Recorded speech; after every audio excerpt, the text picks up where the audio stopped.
اللہ تعالیٰ پر ایمان۔ ہم سبھی کو چاہیے کہ ہم اپنے ایمان کا جائزہ لیں، کس طرح اور کس حد تک ہم میں ایمان کی کیفیت ہے۔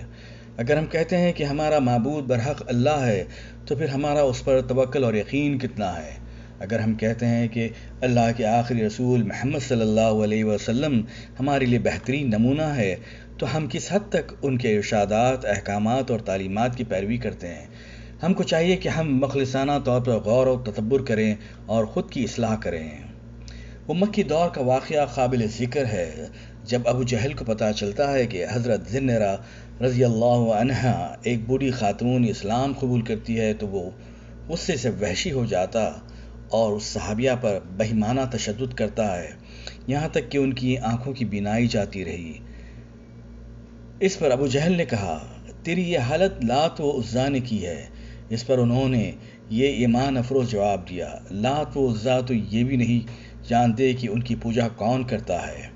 یہ آزمائش تو میرے رب کی طرف سے ہے اور میرا مالک و پروردگار میری بینائی لوٹانے پر قادر ہے۔ چنانچہ اگلی ہی صبح ان کی بینائی لوٹ آئی۔ یہ تھی اس صحابیہ کا ایمان اور اللہ پر خالص توکل۔ پھر اللہ نے کس طرح اپنی بندی کی مدد فرمائی، اس سے ہمیں سبق ملتا ہے۔ یہ دنیاوی حیات تو مکمل طور پر آزمائش ہے۔ موجودہ دور میں مصیبتیں بھی اس طرح آ رہے ہیں کہ کبھی کچھ سمجھ میں نہیں آتا، گویا کہ ہم ایک سکتے میں پڑ جاتے ہیں، نہ پیچھے ہٹ سکتے نہ آگے قدم اٹھا سکتے۔ دنیاوی الجھنوں سے ہم پریشان ہو جاتے ہیں۔ ایسے میں ہم کو ایمان، صبر اور ثابت قدمی سے اللہ تعالیٰ پر توکل کرنا چاہیے۔ ایسے میں ہم کو قرآن سے سبق لینا چاہیے، جہاں اللہ تعالیٰ موسیٰ علیہ السلام اور بنی اسرائیل کی طرف سورہ الشعراء آیت نمبر 61 میں اشارہ کر رہا ہے۔ پس جب دونوں نے ایک دوسرے کو دیکھ لیا تو موسیٰ کے ساتھیوں نے کہا، ہم تو یقیناً پکڑ لیے گئے۔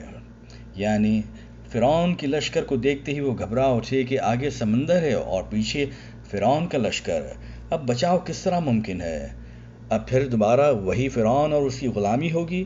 ایسے میں موسیٰ علیہ السلام بنی اسرائیل کو تسلی و تشفی دیتے ہیں، جس کا ذکر اسی سورہ کی اگلی آیت میں ہے۔ موسیٰ نے کہا، ہرگز نہیں، یقین مانو میرا رب میرے ساتھ ہے جو ضرور مجھے راہ دکھائے گا۔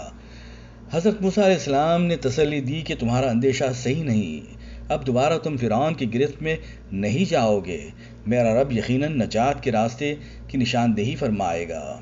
اگلی آیت میں موسیٰ علیہ السلام کی طرف اللہ تعالیٰ کی مدد کا تذکرہ ہے۔ ہم نے موسیٰ کی طرف وحی بھیجی کہ دریا پر اپنی لاٹھی مار، بس اسی وقت دریا پھٹ گیا اور ہر ایک حصہ پانی کا مثل بڑے پہاڑ کے ہو گیا۔ چنانچہ اللہ تعالیٰ نے یہ رہنمائی اور نشاندہی فرمائی کہ اپنی لاٹھی سمندر پر مارو، جس سے دائیں طرف کا پانی دائیں اور بائیں طرف کا بائیں طرف رک گیا اور دونوں کے بیچ میں راستہ بن گیا۔ کہا جاتا ہے کہ 12 قبیلوں کے حساب سے 12 راستے بن گئے تھے، واللہ عالم۔ یہ اللہ تعالیٰ کی طرف سے معجزہ کا صدور ہوا تاکہ موسیٰ علیہ السلام اور ان کی قوم فرعون سے نجات پالے۔ اس تائید الہی کے بغیر فرعون سے نجات ممکن نہیں تھی۔ پھر آگے اللہ تعالیٰ اگلی آیت میں فرماتا ہے، اور ہم نے اسی جگہ دوسروں کو نزدیک لا کھڑا کر دیا۔ اس سے مراد فرعون اور اس کا لشکر ہے، یعنی ہم نے دوسروں کو سمندر کے قریب کر دیا۔ اور اس کے بعد قرآن میں موسیٰ علیہ السلام اور بنی اسرائیل کی نجات کا ذکر ہے، اور موسیٰ کو اور اس کے تمام ساتھیوں کو نجات دے دی۔ وہ علامہ اقبال کا شعر قابل ذکر ہے، آج بھی ہو جو ابراہیم کا ایمان پیدا، آج بھی ہو جو ابراہیم کا ایمان پیدا، آگ کر سکتی ہے انداز گلستاں پیدا۔ اخیراً اللہ سے دعا ہے وہ ہم سبھی کو ایمان کی روشنی سے ہمارے دلوں اور ذہنوں کو منور کر دے اور ہماری زندگیوں میں ثابت قدمی عطا فرمائے۔ اللہم آمین۔